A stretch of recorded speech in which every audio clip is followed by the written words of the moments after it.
awang-awang dan dayang-dayang. Ahli-ahli pemegang saham BIBD. Bank Islam Brunei Darussalam kumpulan BIBD sekali lagi mencatatkan rekod tahunan yang memberangsangkan meskipun dengan persekitaran ekonomi global yang mencabar berikutan pandemik COVID-19. Menteri di Jabatan Perdana Menteri dan Menteri Kewangan dan Ekonomi kedua selaku pengerusi BIBD menekankan perkara tersebut semasa mesyuarat agung tahunan BIBD. Yang berhormat Datuk Seri Setia Dr. Awang Haji Muhammad Amin Liu bin Abdullah menjelaskan, walaupun dalam persekitaran yang mencabar, kedudukan modal industri perbankan yang kukuh membolehkan institusi kewangan dan bank terus menyediakan perkhidmatan dan menyokong permintaan ekonomi tempatan. Sektor perbankan di negara ini tetap teguh dengan kemampuan penyediaan aliran kredit kepada ekonomi.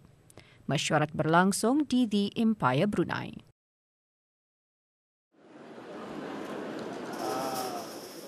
Sabre Brunei Travel Fair 2023 dirasmikan di Pusat Membeli Belah One City Sungai Hancing. Ia bertujuan untuk memberi peluang kepada orang ramai untuk menerokai pelbagai pakej dan promosi produk pelancongan terbaharu semasa. Perasmiannya disempurnakan oleh Datuk Seri Paduka Awang Muhammad Reza bin Datuk Paduka Haji Muhammad Yunus, Timbalan Menteri di Jabatan Perdana Menteri, selaku Timbalan Pengerusi Penerbangan Diraja Brunei. Pesta menjadi platform unik bagi rakan-rakan pengembaraan mengetengahkan produk dan perkhidmatan pengembaraan.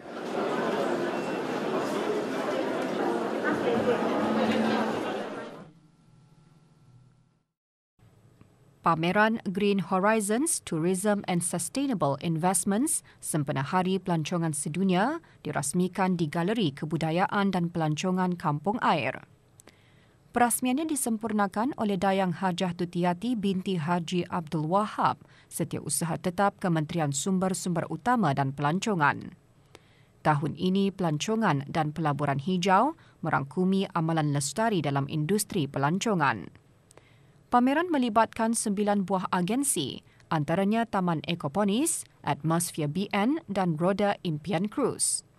Melalui pameran ini, pengunjung dapat menyaksikan usaha inovatif peserta pameran ke arah masa depan pelancongan yang lestari dan hijau.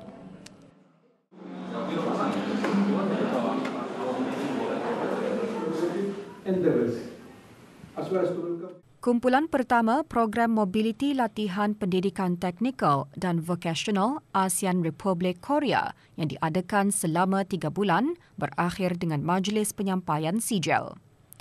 Kolej Antarabangsa Micronet menjadi hos program berkenaan.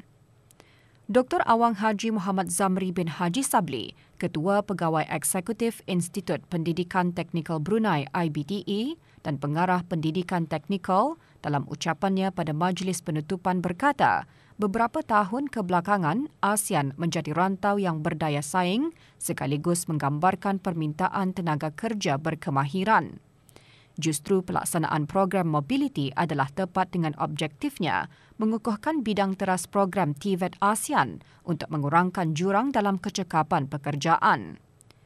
Program Mobiliti ASEAN Republik Korea TVET merupakan program yang ditaja sepenuhnya oleh Dewan Perniagaan dan Industri Korea KCCI melalui dana kerjasama ASEAN Republik Korea. 19 peserta dari negara 5 anggota ASEAN, masing-masing dari Kemboja, Myanmar, Indonesia, Filipina dan Republik Demokratik Laos terlibat dalam program tersebut.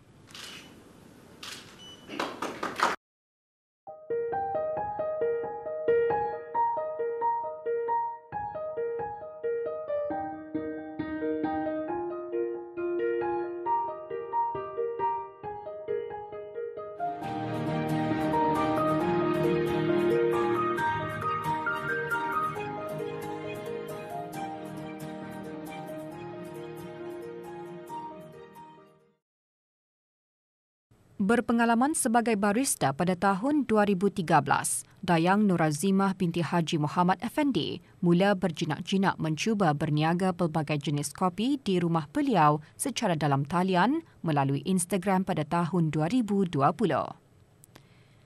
Ia bertujuan bagi memperolehi pendapatan sampingan dan bagi memenuhi keperluan seharian yang pada masa itu negara sedang dilanda pandemik COVID-19. Atas dorongan kuat dan sokongan keluarga, Dayang Norazimah kini memiliki sebuah kafe dikenali sebagai Casual Coffee yang terletak di Aman Hill, Sungai Hancing. Casual Coffee ini bermula dari rumah sebagai hobi. I also had working experience as a barista back in 2013. Kira it's one of my job experience that I enjoy the most. And then masa tahun 2021, I started brewing lah di rumah for my family, for myself, and then for my friends. And then ada a bit macam syok je kalau pergi kerja di business kan, because at that time everyone was starting home businesses, kira side income.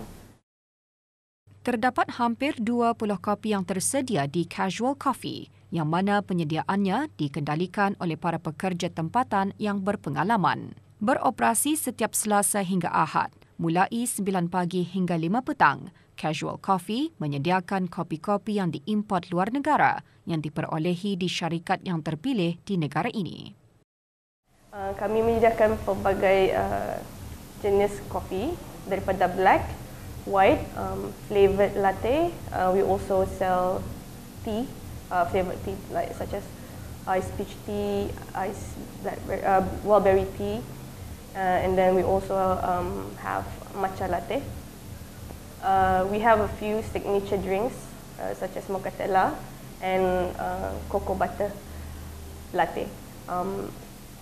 Kami juga ada menyediakan macam cakes, pastries or sandwich from home bake. Mempunyai diploma dalam jurusan pengurusan perniagaan dari College International Graduate School pada tahun 2016, Dayang Norazimah juga menjawat jawatan sebagai salah seorang pegawai pentadbir di salah sebuah syarikat swasta. Beliau mempunyai harapan dan rancangan bagi memajukan lagi perniagaan beliau di samping membantu mempelbagaikan ekonomi negara. Perancangan akan datang, kalau boleh, we want to try to venture more about opening up a cafe like pastries, bakes. Dengan pembukaan Casual Coffee ini diharap dapat membantu negara dalam mempelbagaikan ekonomi atau hasil di samping membuka peluang pekerjaan terutama sekali belia